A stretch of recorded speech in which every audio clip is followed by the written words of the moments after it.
So, quick, off the top of your heads, when I say Sam Raimi Spider-Man 1, what's the first image that comes to your head? If it isn't William Dafoe's creepy face, then you're wrong. Godspeed, Spider-Man.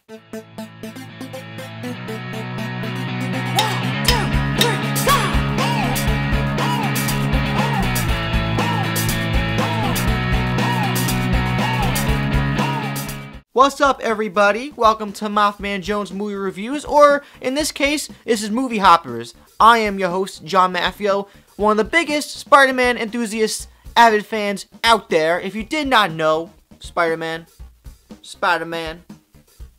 everywhere. I am Spider-Man too.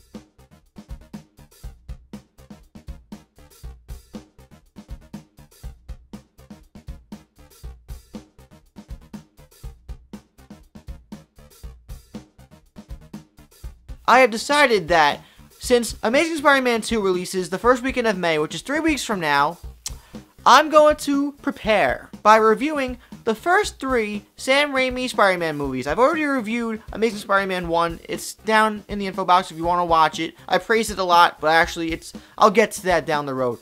But this movie, Spider-Man 1, directed by Sam Raimi, is one of the inspirations for film in my life. It's one of the first, it might be the first movie that I saw in movie theaters when I watched it, and it just awe-inspired me so much that I felt like this is where I have to go. I gotta go into the film. Something clicked. Ever since then, I've been a Spider-Man fan all my life, but that movie was the first time when I realized this is something special. Like, movies, they're a big deal to me. Let's talk about the casting first. Tobey Maguire as Peter Parker Spider-Man. Not comparing to movies that are out right now. Tobey Maguire did a good job as Peter Parker. For the movie that Sam Raimi was trying to make, he really captured that essence of an old-school classic Peter Parker type character. He's shy and timid, he's intelligent, but he also has this really edgy, cool side to him that barely comes out, but when it does, you can really feel it.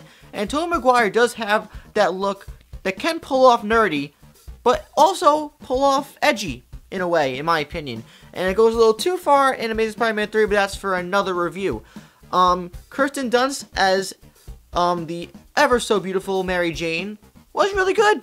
I mean, the rating wasn't so hot for the most part with her character, but she looked the part. This was when Kirsten Dunst was actually really attractive, and I'm not saying she's not attractive now, but back in that day, it was like Kirsten Dunst, yeah. Also, for the most part, she had some depth. She had a crooked family, she had dreams of being a Broadway star, but she was a plot convenience. She was the hot girl that Peter Parker wanted, and that's really it. She was also a damsel in distress. She herself, the actress, played the role as well as she could. James Franco is great as Harry. I will always say that. I always loved James Franco as an actor, but this was like his breakout role, and he really does bring something to the role, and he looks nothing like the Harry from the comic books, but who gives a shit? I don't care about that. He really felt like a best friend to Peter Parker. Uncle Ben, played by the late Cliff Robertson, and Rosemary Harris, who plays Aunt May, they were both really good. They show great hospitality, they're humble, they really feel like a genuine couple that love each other, and it's really heartbreaking when Uncle Ben dies because of it, but I really did, like, both of them they really fit in those roles for the movie that Sam Raimi was trying to make. And finally, how can I forget William Dafoe as the Green Goblin?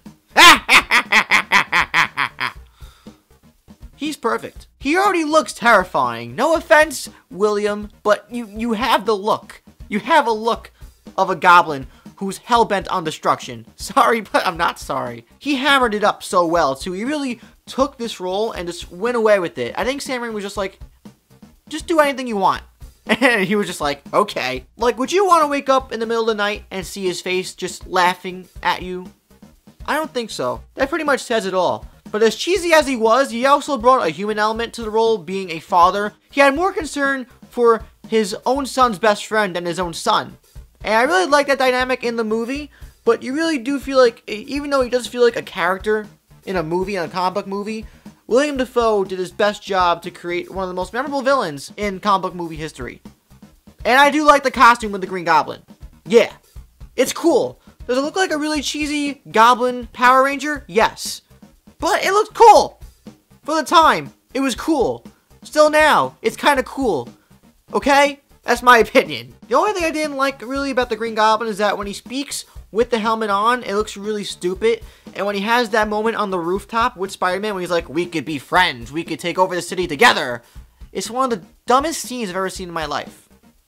And it looks so dumb when Green Goblin's just chilling on the corner, like leaning against the wall with his feet crossed and just talking to Spider-Man in the costume. It's like watching two people at a Halloween party having a conversation. It's stupid. I could talk about this movie all goddamn day, but let's just get more into other things now. The music by Danny Elfman, in my opinion, is amazing. I will never forget every single movie, especially the first one, when it starts up with the Columbia logo and you hear the violin stringing. That theme, as similar and reminiscent it is to Batman, is still a great theme. And his music is so harmonious. It's so memorable too. I love it. The directing by Sam Raimi is amazing. He fit really well for this franchise to bring it to the big screen for the first time ever. And this is even though X-Men started in 2000, I think Spider-Man is the movie that propelled comic book movies to what it is today. X-Men was a success, but Spider-Man was a mega gigantic blockbuster. And I really think it comes in fact because 9/11, not to bring it up in a subjective negative manner, but it happened less than a year after the movie came out, and people wanted a patriotic hero to symbolize America at that time. I think that's what people wanted. So when Spider-Man came out and the American flags were all over the place and there was so much patriotism with New Yorkers, it really brought like this like homely vibe, like yeah, Spider-Man. And that's why it became such a big hit. It really did resonate with a lot of people too, especially New Yorkers like myself. So maybe that's why as well. But the movie, being an origin story that came out over 10 years ago, still holds up today. It's very well paced. It feels like an enclosed one-off movie, excluding the sequels that did happen eventually, obviously, because money. But it feels like a great Spider-Man movie, a great comic book movie, a great movie to introduce a character that people have loved for generations. Not to exclude all the great Sam Raimi moments, which if you know Sam Raimi, who was a big horror director of the Evil Dead franchise before he made Spider-Man, he throws all the cheese, all the hammers, all the scares in there that he possibly can. There's a moment where Harry and Norman embrace each other towards the end of the movie, and they're hugging each other, and while they're hugging, out of nowhere, there's like a shot of the Green Goblin in costume just going, ah, ha, ha, ha, ha.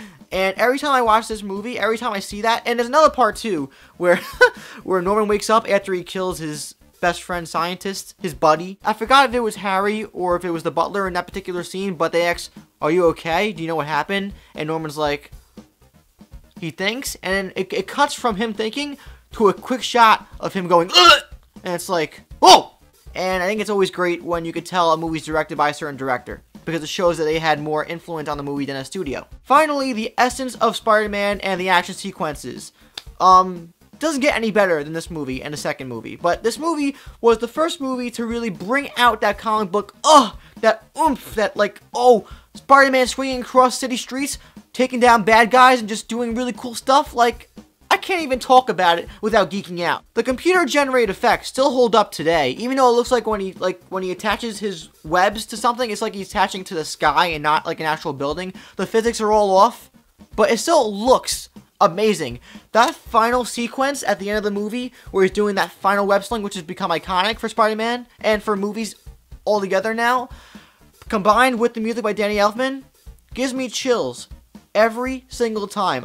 I'm getting all welled up right now thinking about it, because it's one of those moments in movie lore that just really grabs me every single time I watch it. Like, it's crazy. It's absolutely breathtaking and surreal every time I watch it. And that's a testament to Sam Raimi and everything that they did for that franchise. But the action sequences are well done, even though they're really corny. The one at the Times Square Macy's parade, where you had that one irregular singer, I forgot her name. The action sequence that takes place during that parade is really stupid and corny. I still enjoy it though. The one fight that still holds up really well today though is the final fight at the bridge that leads into that really dark castle area where Spider-Man gets the shit kicked out of him by Green Goblin. Like, to the point where you think he should be dead. As soon as he threw that grenade, that pumpkin bomb at Peter Parker's face, game over from there. Because really, Spider-Man gets the shit kicked out of him so much, and he's like bleeding, his mask is practically off, and you have that final confrontation between Norman Osborn and Peter Parker, where he's trying to plead and be like, no, please save me, I'm being controlled, I have a dual split personality, it's not my fault. And he's like, nope, Godspeed, Spider-Man. The glider impales Norman Osborn and kills him, and then you get that famous line that he tells Peter Parker after Spider-Sense happens, and he's like, Peter, don't tell Harry. Oh my god. I forgot to mention the Bone Saw sequence when he first becomes Spider-Man, because Bruce Campbell names him Spider-Man, and he fights Macho Man Randy Savage. Bonesaw is ready! You ain't going nowhere! I got you for 3 minutes! What is this, a cage match? I didn't sign up for this! I can't even. Overall though, Sam Raimi's Spider-Man 1 from 2002 is not one of my favorite movies of all time.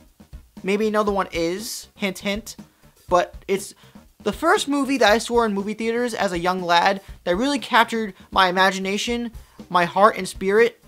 It's one of the best comic book movies of all time, in my opinion. Despite its cheese, it still holds up today, and it's really a landmark, a time capsule in cinema that will always be remembered for what it did for comic book movies and movies in general with Hollywood blockbusters.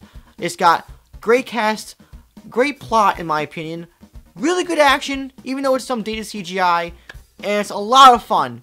It's so much fun to watch. I think I've said enough. Spider-Man 1 is a 4 out of 5 stars. It's a darn good movie. But I want to know from you guys, turning the tables to you, have you seen the first Spider-Man movie? If you haven't, I'm surprised and I'm shocked. Ha, shocker. But let me know what you thought about it in the comments down below. Please subscribe to my channel so you'll never miss a review from me again or a video, and like the video as well, too. Also, check out Facebook, Twitter, and Wheel of Film in the info box. This is my gift. My curse. Who am I? I'm Spider-Man. I am John Maffio, aka MaffmanJones, and I'll see you guys next time.